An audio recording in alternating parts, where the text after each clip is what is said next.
Pamięci marki Patriot od dawna cieszyły się niezłym wzięciem. Do najpopularniejszych należy chyba linia Viper Steel, która to pomimo braku podświetlenia RGB prezentuje się naprawdę dobrze, oferuje ona szeroki wachlarz pojemności, szybkości, jak i opóźnień, a co najważniejsze, ceny pamięci z tej serii są na bardzo dobrym poziomie. Jednakże do moich testów trafił 64-gigabajtowy zestaw serii Blackout. Taktowany jest on zegarem 3600 MHz przy opóźnieniach CL18.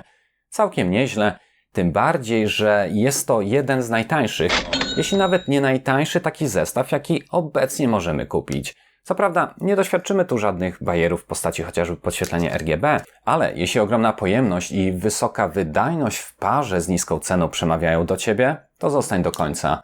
Z tej strony Paweł, a Ty oglądasz kanał Techmaniak HD. Zapraszam. Oto on, zestaw Patriot Viper Blackout Edition, dumne 64 GB zaledwie w dwóch kościach. Opakowanie zdradza nam, że pamięć ta jest kompatybilna zarówno z platformą AMD Ryzen, jak i procesorami Intela, ale to nie powinno już nikogo dziwić. Na tyle możemy przeczytać to, co każdy chciałby usłyszeć, czyli że jest to ultra szybka, wydajna i stabilna pamięć zarówno do aplikacji użytkowych, jak i gamingu. Gwarancja jest dożywotnia, a dopisek Viper pozwala nawet na wyższą imersję gier i lepszą produktywność. To tak troszkę drocząc się, ale doprawdy zabawnie się to czyta. W końcu na opakowaniu trzeba przecież coś napisać, ale na tym zaprzestanę swoich uszczypliwości, gdyż te skierowane są wyłącznie do działu marketingowego, a nie do produktu. W gruncie rzeczy testowany zestaw to nie lada kąsek. Wyciągnijmy go więc z opakowania, w którym znalazła się też naklejka z logotypem Viper Gaming. Same pamiątki spoczywają wewnątrz plastikowego blistra. Teraz wypadałoby powiedzieć kilka słów na temat designu serii Blackout. Ten jest taki jak widać. Sama nazwa Blackout wskazuje na to, że nie ma on się rzucać w oczy i założenie to udało się jak najbardziej osiągnąć. Może jest to tylko takie moje widzimisię, ale seria Viper Steel pod względem estetycznym rozkłada serię Viper Blackout na łopatki. Może zastosowane tu wzornictwo nie jest najgorsze, ale na pewno też nie wygra konkursu piękności. Czarny odpromiennik został wykonany z aluminium, grzbiet jest ponacinany i pofałdowany, co ma dodatkowo zwiększyć powierzchnię oddawania ciepła. Na boku widnieje napis Viper i zauważcie proszę, że spora część tej powierzchni również wzbogacona została o delikatną teksturę. Z jednej strony jest to ciekawy zabieg estetyczny, który trochę ratuje sytuację, ale też w jakimś procencie przyczynia się ku lepszemu oddawaniu energii cieplnej do otoczenia. W kategorii wyglądu dałbym soczyste 4/10, choć pamiętajmy tutaj o tym, że nie dla każdego wygląd ma w końcu znaczenie. Obudowy bez okna, czy nawet dyskretne, nie rzucające się w oczy i mocne buildy też mogą idealnie komponować się z serią Blackout. Z kolei za praktyczność to przyznałbym już 8 punktów na 10. Brak RGB na grzbiecie pozwala dużo efektywniej odprowadzać ciepło, co jednak ma znaczenie w przypadku podkręcania w parze z wyższymi napięciami. Dlatego z jednej strony im masywniejszy odpromiennik, tym lepiej. Tutaj jednak, jak widać, producent zachował sensowne optimum, a wysokość pamięci wynosi zaledwie 410 mm, dzięki czemu powinny się one zmieścić niemal pod każdym chłodzeniem.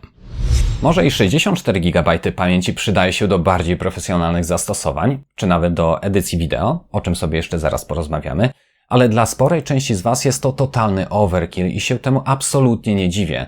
Dlatego zanim przejdziemy dalej, warto szybko wspomnieć, że pamięci serii Blackout występują w wielu różnych wersjach.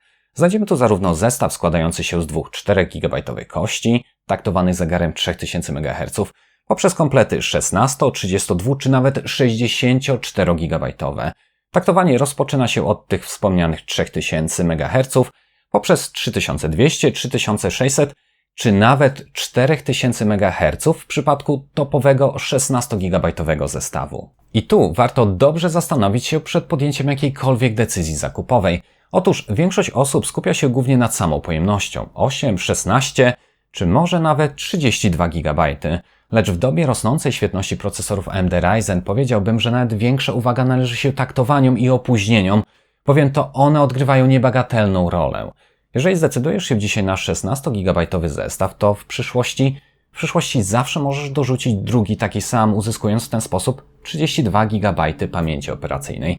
Zakładając, że Twoja płyta główna wyposażona jest w 4 banki pamięci, ale to chyba oczywiste. Jednakże Gdy zdecydujesz się na komplet pamięci o niższym taktowaniu, które de facto nie pozwoli Twojemu procesorowi na pracę w pełni swych możliwości, to Twoje opcje wyjścia z tej sytuacji okażą się dość limitowane. Wtedy pozostanie jedynie próba podkręcenia pamięci i tak, jest to jakieś rozwiązanie, o ile dany komplet uda się ładnie i bezproblemowo podkręcić. W przypadku Blackout Edition, przyznam szczerze, nie było lekko. Program Typhoon Burner wykazał, że testowany zestaw oparty jest na modułach Hynixa. Tylko jakich modułach? W miejscu, gdzie ta informacja powinna być zawarta, widzimy 2 znaki zapytania. Co prawda, wystarczy kilka minut goglowania, aby dowiedzieć się, że są to moduły CMR.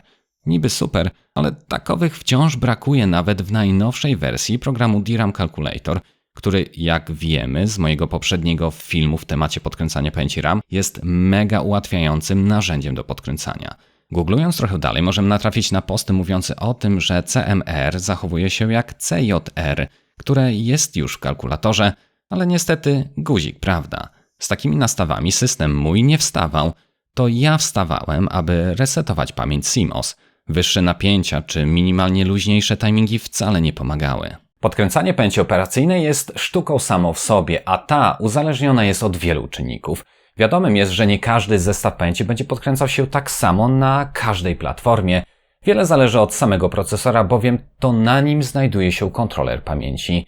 Ryzeny zawsze miały z tym pod górkę, chociaż 3. generacja pod tym względem poczyniła już spory krok do przodu, ale nie zapominajmy o tym, że testowane pamiątki to aż 64 GB w dual rank, co jest naprawdę ogromnym wręcz wyzwaniem dla kontrolera.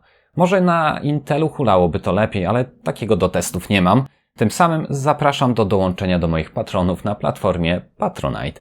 Jednakże przechodząc do meritum, to stabilny max, jaki udało mi się z nich wycisnąć przy pierwszorzędnych timingach 17, 19, 19, 38 to 3733 MHz i to przy zasilaniu na poziomie 1,45 V. Oczywiście lepsze to niż nic, ale Samsungiem BeeDi to te pamiątki niestety nie są. Wszystko super, ale jak to jest w końcu z tą pojemnością? Nie bez powodu najbardziej popularne są 16-gigabajtowe zestawy Dual Channel. W sieci odnajdziecie całe mnóstwo testów gier wykonanych na 8, 16 czy nawet 32 GB. I wniosek jest prosty. Jak 8 GB potrafi być wąskim gardłem dla sporej części gier, tak 16 wydaje się być wciąż stosunkowo ideałem pomiędzy wydajnością a kosztem zakupu. Oczywiście są też tytuły, które przy 32 GB pamięci zachowują wyższą ilość średnich klatek, czy co najważniejsze minimalnych, lecz taki mały wzrost nie ma uzasadnienia finansowego. Sprawa może się jednak całkowicie zmienić w przypadku bardziej zaawansowanych zastosowań. Korzyści płynące z posiadania tak ogromnej ilości pamięci operacyjnej możemy zauważyć w przypadku chociażby edycji wideo. Dlatego tutaj posłużę się programem DaVinci Resolve Studio. Oczywiście wszystko zależy od tego, co w programie robimy, bowiem do zwykłego, takiego naprawdę prostego montażu to i 16 GB wystarczy, ale wiele efektów bazujących na Fusion jest zachłanne na zasoby pamięci podręcznej i gdy tej zabraknie, płynność, jak i responsywność programu gwałtownie spada. Spójrz na moment, który nagrałem podczas montażu poprzedniego materiału. Zauważ, że zajęte jest ponad 44 GB pamięci RAM. Jasne, jest to miejsce na linii czasu, w którym dodane są napisy z cieniem i odliczaniem. Niby nic wielkiego, ale te kilka drobiazgów pochłonęło dodatkowe 10 GB z puli dostępnej pamięci. No i nie jest to też jakaś fanaberia czy naumyślne zapychanie sprzętu. Element ten ma i musi znaleźć się w tym filmie. Co prawda w tle druga połowa tego momentu się jeszcze kaszuje, ale zauważ, że pomimo tego całość chodzi relatywnie sprawnie i zwinnie, co znacząco ułatwia, jak i ogólnie uprzyjemnia pracę. Ten sam segment na maszynie wyposażonej w 16 GB działałby strasznie topornie, co mogłoby doprowadzić użytkownika do szaleństwa. Więc nawet tak ogromna ilość pamięci RAM naprawdę w pewnych przypadkach może sporo zmienić. Ma to również znaczenie w momencie renderowania. Zobaczcie, że gdy już skończyłem montaż, to podczas wyprowadzania materiału ilość użytej pamięci oscylowała w okolicach 33 GB.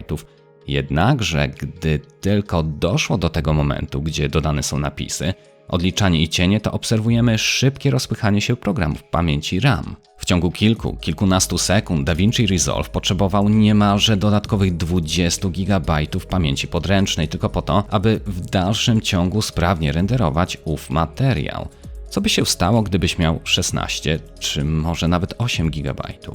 Otóż program, owszem, działałby dalej, ale z braku fizycznej pamięci podręcznej system operacyjny zrzucałby aplikacje działające w tle, jak i w ogóle samego Resolve'a na w cudzysłowie mówiąc dysk twardy, bowiem do tego służy plik stronicowania, tylko że wtedy operację renderowania takiego materiału wideo liczylibyśmy nie stoperem, a kalendarzem. Wspominam o tym głównie po to, aby dać Wam do zrozumienia, że są na tym świecie osoby, i to, no cóż, wcale nie trzeba szukać daleko, które z powodzeniem skorzystają nawet z tak ogromnej ilości pamięci podręcznej. Więc nie zabijajcie w komentarzach, gdy ktoś napisze: ja mam 8 GB i mi starcza. No bo jeżeli ktoś gra w mało wymagające gry, czy nawet pisze pamiętnik w programie Microsoft Word, to tak, zapewne wystarczy i jest to jak najbardziej w porządku. W końcu znaczenie ma system operacyjny, to jakiej aplikacji używamy, a nawet wiele zależy od naszego osobistego workflow.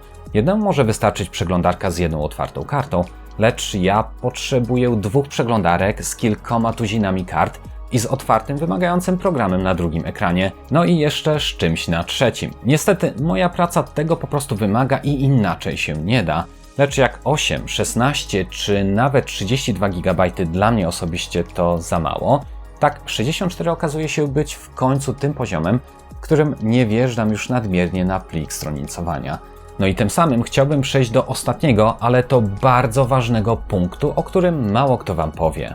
Otóż mam wrażenie, że jak większa część z Was zadowoli się 16 GB pamięci, tak część oglądających teraz ten materiał ma taką wewnętrzną chrapkę po to, aby poderwać 2 takie 64 GB zestawy.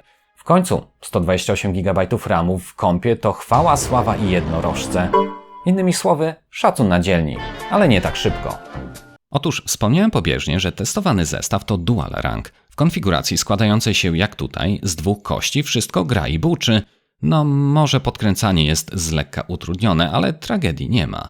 Ta zaczyna się dopiero, gdy pokusi nas o wspomniane 128 GB. Jak jeden zestaw to dual rank, tak 2 zestawy utworzą nam konfigurację quad rank i nie, wcale nie mówię tu o dual channel i quad channel, ale o dual i quad rank, a to 2 zupełnie inne sprawy. Niestety quad rank jest ogromnym wyzwaniem dla kontrolera pamięci i owszem, 128 GB będzie działało, ale jak 64 spokojnie banga na 3600, czy nawet jak tutaj testowanych 3733 MHz, tak w quad rank możemy liczyć co najwyżej na 3200 lub nawet na 3000 MHz. Rzecz jasna, wszystko zależy od procesora, ale jest to naprawdę kawał bardzo ważnej informacji, o której po prostu musisz wiedzieć.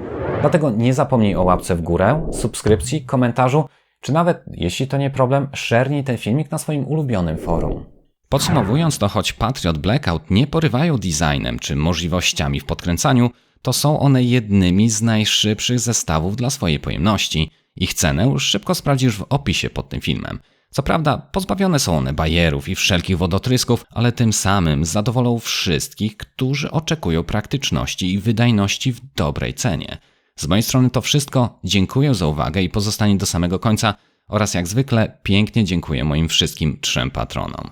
Do zobaczenia w następnym materiale. Trzymajcie się. Hej!